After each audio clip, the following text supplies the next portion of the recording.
ನಮಸ್ಕಾರ ಸ್ನೇಹಿತರೆ. ಇವಾಗ ನಾನು ಹಾಗೆ ಆರ್ಡರ್ ತಗೊಳ್ಳುವಾಗ ಒಂದು ಪ್ರಶ್ನೆ ಕೇಳಿದ್ರು. ಸೊ ಇದು ತುಂಬಾ ಜನಕ್ಕೆ ಹೆಲ್ಪ್ ಆಗುತ್ತೆ ಅಂತ ಹೇಳಿ ನಾನು ವಿಡಿಯೋ ಮುಖಾಂತರ ತಿಳಿಸ್ತಾ ಇದ್ದೀನಿ. ಸ್ಟಿರಾಯ್ಡ್ ಕ್ರೀಮ್ಗಳು ಅಂತ ಹೇಳಿದ್ರೆ ಕೆಲವೊಂದಷ್ಟು ಕ್ರೀಮ್ಗಳಿದೆ, ಇದು ಪಿಗ್ಮೆಂಟೇಷನ್ ಹೋಗುತ್ತೆ ಅಂತ ಹೇಳಿ ಆ ಕ್ರೀಮ್ಗಳನ್ನ ಬಳಸ್ತಾ ಇರ್ತೀರಾ. ತುಂಬಾ ತರದ ಕ್ರೀಮ್ ಇದೆ, ಪಿಗ್ಮೆಂಟೇಷನ್ ಕ್ರೀಮ್ ಅಂತ ಹೇಳಿ. ಸೊ ಆ ಕ್ರೀಮ್ಗಳನ್ನ ಬಳಸಿ ಸೈಡ್ ಎಫೆಕ್ಟ್ ಆಗಿರೋದು ಅಂದ್ರೆ ಒಂದ್ 2 ದಿನ ಬಿಟ್ಟರು ಕೂಡ ಮುಖ ಎಲ್ಲ ತುಂಬಾ ಇಚ್ಚಿಂಗ್ ಆಗೋದು, ಬಿಸಿಲಿಗೆ ಹೋಯ್ತು ಅಂತ ಹೇಳಿದ್ರೆ ತುಂಬಾ ನವೆ ಬರೋದು, ಮುಖ ಎಲ್ಲ ಗುಳ್ಳೆಗಳಾಗ್ಬಿಡೋದು ಅಥವಾ ಮುಖ ಎಲ್ಲ ಫುಲ್ ಕಪ್ಪಾಗ್ಬಿಡೋದು, ಈ ತರದೆಲ್ಲ ಸೈಡ್ ಎಫೆಕ್ಟ್ ಆಗ್ತಾ ಇರುತ್ತೆ ಅದರಿಂದ. ಅಂದ್ರೆ ಅದನ್ನ ನೀವು ಹಚ್ತಾನೆ ಇರಬೇಕು. ನೀವು ಅದನ್ನ ಹಚ್ಚೋದ್ ಬಿಟ್ರಿ ಅಂತ ಹೇಳಿದ್ರೆ ಈ ತರದ ಪ್ರಾಬ್ಲಮ್ಗಳೆಲ್ಲ ಆಗ್ತಾ ಇರುತ್ತೆ. ಅದನ್ನ ಹಚ್ಚೋದನ್ನ ಬಿಡಕ್ಕಾಗದೆ ಅದನ್ನ ಹಚ್ಚಿ ಹಚ್ಚಿ ಹಚ್ಚಿ ಹಚ್ಚಿ ಏನಾಗುತ್ತೆ ಅಂದ್ರೆ ಫೇಸ್ ಎಲ್ಲ ನಿಮ್ಗೆ ಸೆನ್ಸಿಟಿವ್ ಆಗ್ಬಿಡಿರುತ್ತೆ. ಆ ಸೆನ್ಸಿಟಿವ್ ಆದ್ಮೇಲೆ ನಿಮ್ಗೆ ಬೇರೆ ಏನೇ ಕ್ರೀಮ್ ಅಪ್ಲೈ ಮಾಡಿದ್ರು ನಿಮ್ಗೆ ಅದು ಸೂಟ್ ಆಗಲ್ಲ. ಆ ತರ ಪ್ರಾಬ್ಲಮ್ಗೆ ಸಿಗಾಕೊಂಡಿರ್ತೀರಾ ತುಂಬಾ ಜನ.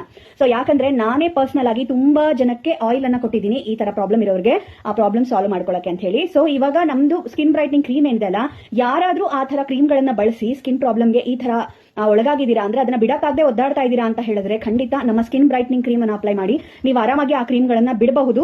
ಯಾಕಂದ್ರೆ ನೀವು ಲೈಫ್ ಲಾಂಗ್ ಆ ಕ್ರೀಮ್ ನ ಹಚ್ಚಲೇಬೇಕಾಗತ್ತೆ. ಸೊ ಬೇರೆ ವಿಧಿನೇ ಇಲ್ಲದೆ ಇರೋ ಹಾಗಾಗತ್ತೆ.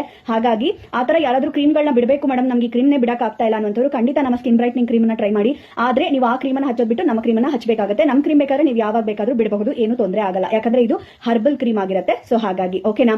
ಆತರ ಯಾರಾದ್ರೂ ಬಳಲ್ತಾ ಇದ್ದೀರಾ ಪ್ರಾಬ್ಲಮ್ ಇಂದ ಅಂತ ಹೇಳಿದ್ರೆ ಖಂಡಿತವಾಗ್ಲೂ ಕಾಂಟ್ಯಾಕ್ಟ್ ಮಾಡಿ. ವಾಟ್ಸ್ಆಪ್ ನಂಬರ್ ಡಿಸ್ಪ್ಲೇ ಮಾಡಿದೀನಿ, 2 ವಾಟ್ಸ್ಆಪ್ ನಂಬರ್ ನಿಮಗೆ ಡಿಸ್ಪ್ಲೇ ಮಾಡಿದೀನಿ. ಯಾಕಂದ್ರೆ ಒಂದರಿಂದ ರಿಪ್ಲೈ ಮಾಡಕ್ ಆಗ್ತಾನೆ ಇಲ್ಲ, 2 ನಂಬರ್ನ ಡಿಸ್ಪ್ಲೇ ಮಾಡಿದೀನಿ. ಸೊ 2ರಲ್ಲಿ ಯಾವ್ದಕ್ಕಾದ್ರೂ ನೀವು ವಾಟ್ಸ್ಆಪ್ ಅಲ್ಲಿ ಕಾಂಟ್ಯಾಕ್ಟ್ ಮಾಡಿ. Thank you.